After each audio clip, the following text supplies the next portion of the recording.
হাতের কাছে পাওয়া যায় এমন কিছু উপকরণ দিয়েই মাটন বিরিয়ানি তৈরি করে দেখাবো। আর এই মাটন বিরিয়ানিটা এত মজা লাগে, একদম সহজভাবে রেসিপি তৈরি করে দেখাবো। আর দেখেই বুঝতে পারছেন একদম ঝরঝরে। আর আমি এটা কিন্তু ঠান্ডা পানি দিয়ে রান্না করেছি। ঠান্ডা পানি দিয়ে যে ঝরঝরে করা যায়, কিভাবে ঝরঝরে করা যায় সেই টিপসটা কিন্তু আপনাদের বলে দেব। আপনারা প্রথম থেকে শেষ পর্যন্ত দেখতে থাকবেন।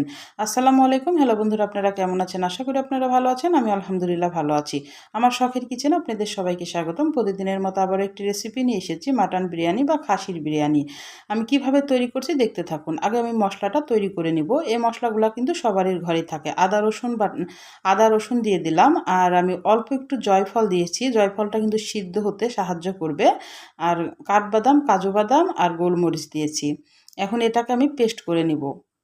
পেস্ট করা যখন হয়ে যাবে, আপনারা এটা পাটাতেও কিন্তু পিষে নিতে পারেন। এখানে আমি 1 কেজির একটু কম, মানে 3 পোয়া মতো মাংস নিয়েছি। 3 পোয়ার একটু বেশি হবে মাংস নিয়েছি। আমি একটু কিন্তু বড় বড় করে কেটে নিয়েছি। এখন খাসির মাংসটাকে কিন্তু আমি পরিষ্কার করে ভিনেগার দিয়ে ধুয়ে রেখেছি। আধা ঘন্টা ভিনেগার দিয়ে ভিজিয়ে রেখেছিলাম, তারপরে পরিষ্কার করে ধুয়ে নিয়েছি। তারপরে যে মশলাটা আমি বেটে নিলাম সেটা দিয়ে দিলাম, আর এখানে হাফ কাপ মতো টক দই দিয়ে দিলাম। টক দইও কিন্তু সাধারণত সবারই ঘরেই থাকে। আমি কিন্তু বেশি উপকরণ দিয়ে বিরিয়ানিটা তৈরি করব না। একদম সহজভাবে হাতের কাছে থাকা কিছু উপকরণ দিয়েই কিন্তু বিরিয়ানিটা তৈরি করব। আপনারা দেখতে থাকুন, যেন সবাই তৈরি করতে পারেন, আর খেতে হবে কিন্তু অসম্ভব মজা। এবার আমি এখানে শুকনো গুঁড়ো মশলাগুলো অ্যাড করছি। ধনিয়ার গুঁড়া দিলাম 1.5 টেবিল চামচ মতো। তারপরে জিরার গুঁড়া দিয়েছি, শুকনো মরিচের গুঁড়া দিয়েছি, আর গরম মশলার গুঁড়া দিয়েছি, আর লবণ দিয়ে দিলাম পরিমাণ মতো। এবার এখন ভালোভাবে এটাকে মেখে নিতে হবে। মেখে এটাকে আমি এখন 1 ঘন্টা রেস্টে রেখে দেব। 1 ঘন্টা রাখলে মাংসটা কিন্তু খুব সফট হয়ে যায় আর তাড়াতাড়ি সিদ্ধ হবে। আর বিরিয়ানির মাংসটা কিন্তু জুসি থাকবে। অবশ্যই রেস্টে রেখে যদি এভাবে বিরিয়ানি তৈরি করা যায়, মাংসটা কিন্তু খুব সুন্দর জুসি থাকে ভেতরে। এখানে সময় থাকলে কিন্তু আরও বেশি করে কিন্তু আপনারা এটাকে ম্যারিনেট করে করে রাখতে পারেন। আমি 1 ঘন্টা পর আবার ফিরে আসলাম। 1 ঘন্টা পর ফিরে এসে এবার মূল রান্নায় চলে গেলাম। আমি কড়াইয়ে পরিমাণ মতো তেল দিয়ে দিলাম, সয়াবিন তেল। তারপরে ফোড়নে তেজপাতা দিয়েছি, আর দারুচিনি দিয়েছি, আর এলাচ আর লবঙ্গ দিয়েছি। তারপরে পেঁয়াজ কুচি দিলাম। এখন এটাকে ভালোভাবে নেড়ে এটাকে এখন লাল করে ভেজে নিতে হবে। আমি একদম সহজভাবে এই বিরিয়ানিটা রান্না করে দেখাবো। আপনারা যে কেউ পারবে, একবার দেখলে কিন্তু খেতেও কিন্তু দুর্দান্ত হয়। আর এভাবে অল্প উপকরণ দিয়েও কিন্তু বিরিয়ানি রান্না করা যায়। এখানে আমি অর্ধেক একটা কালো ফল, যে ফলটা আছে এলাচটা, সেটার আমি অর্ধেক দিয়েছি। যখন পেঁয়াজটা লাল হয়ে আসবে, যে মাংসটা আমি ম্যারিনেট করে রেখেছিলাম সেটা এখন দিয়ে দিলাম। এখন দিয়ে এটাকে এখন একটু ভালোভাবে কষিয়ে নিতে হবে। গায়ে যতক্ষণ মানে তেল ছেড়ে না আসবে ততক্ষণ কিন্তু এটা কষাইতে হবে।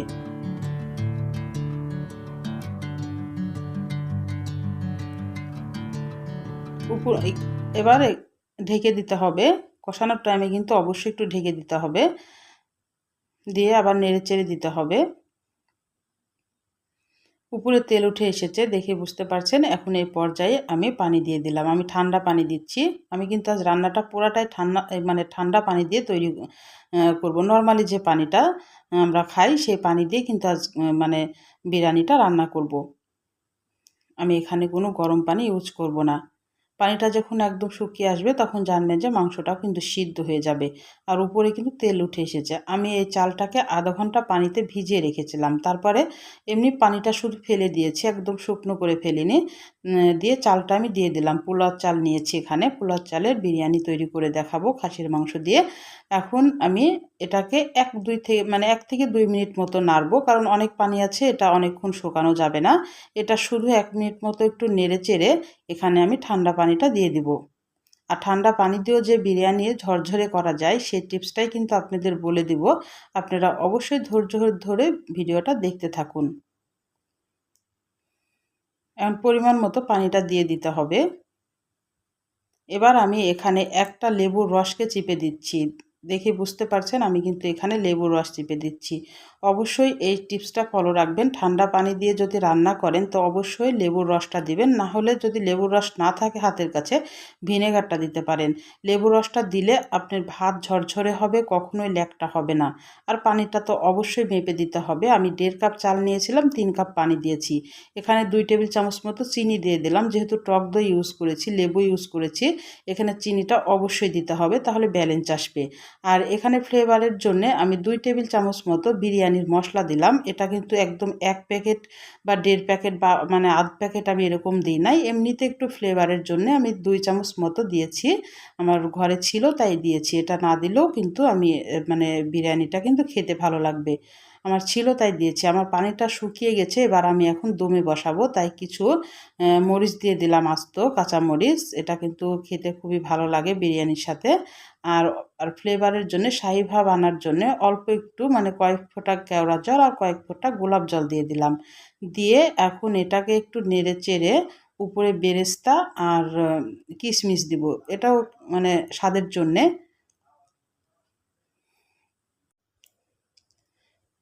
বেরেস্তার কিশমিশটা দিয়ে এখন ঢাকনা দিয়ে ঢেকে এটাকে মানে 15 মিনিট একদম দমে রেখে দেবো। সর্বোচ্চ যে জালটা আছে আর অবশ্যই মানে হাঁড়ির তলাতে একটা মোটা জাতীয় তাওয়া দিবেন, দিয়ে এটাকে দমে 15 মিনিট, মাত্র 15 মিনিট পর আমি ফিরে আসলাম। এবার আপনাদেরকে আমি একটু উঠিয়ে দেখাচ্ছি যে কেমন ঝরঝরে হয়েছে ঠান্ডা পানি দিয়ে রান্না করার পরও খাসির বিরিয়ানি বা মাটন বিরিয়ানি। আর খেতে কিন্তু অসম্ভব মজা হয়েছিল। আমি কিন্তু খুব মানে বেশি মশলা দিয়ে কিন্তু রান্নাটা করিনি। এই যে মশলাগুলো আমি দিয়েছি এগুলো কিন্তু সবারই ঘরে সবারই হাতের নাগালেই কিন্তু থাকে। আপনারা ঝটপট এইভাবে খাসির বিরিয়ানি রান্না করে খেয়ে নিতে পারেন আমার রেসিপিটা দেখে ফলো করে। তাহলে আমার রান্নার যদি কোনো অংশ ভালো লাগে অবশ্যই একটা লাইক দিয়ে রান্নাটা দেখবেন। প্রথমে একটা লাইক দিন প্লিজ। আপনারা লাইকটা কিন্তু দেন না। অনেকে ভিডিও দেখেন কিন্তু লাইকটা দেন না। আর অবশ্যই একটা কমেন্ট করে জানাবেন আপনার মতামতটা যে কেমন হয়েছিল। আর যদি বেশি ভালো লেগে থাকে চ্যানেলটি সাবস্ক্রাইবার করে আমার পাশেই থাকতে পারেন। তাহলে আজকের মতো বিদায় নিচ্ছি। আপনারা সুস্থ থাকবেন, ভালো থাকবেন। আবার কোনো নতুন রেসিপির সাথে হাজির হব। আল্লাহ হাফেজ।